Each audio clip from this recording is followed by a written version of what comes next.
Hi guys! What's up, what's up? Dahil wala si Hazel at Jeff, samahan niyo ako ngayon at itutour ko kayo dito sa Scarlas Garden Reef Resort dito sa may Pandi, Bulacan. At eto na nga, pagpasok nyo, eto ang bubungad sa inyo, ang isang malaki at magandang living area at napakaraming ilaw. Yes! Ang liwanag. Ewan ko na lang kung hindi mo pa mahanap yung dawan mo. At syempre, meron silang separate room pag gusto nyo mag-karaoke para kung wala ka man sa tono, walang makakarinig.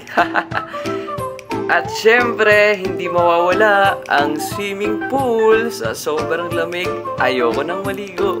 Uy! Totoo, sobrang lamig dito. So, paa pa lang pag nilublob mo, baka hindi ka na lumubog.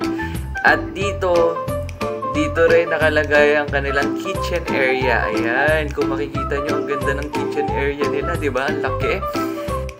At dito sa third floor, makikita nyo, ayan, pwede kayo mag-basketball, mag-billiard. At syempre, hindi natin pwedeng kalimutan yung kanilang kwarto. Ayan, sa unang kwarto na to, maraming double deck. Sa sobrang dami, kasya isang barangay. Kaya ano pa inaantay nyo, isama nyo na lahat.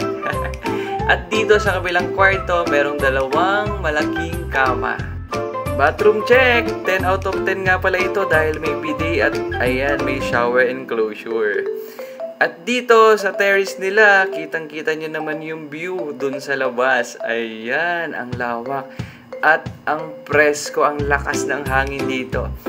Ayan, may pa-drone tayo. Kitang-kita nyo yung swimming pool mula sa itaas. Ito nga pala ang itsura ng swimming pool pag madilim na.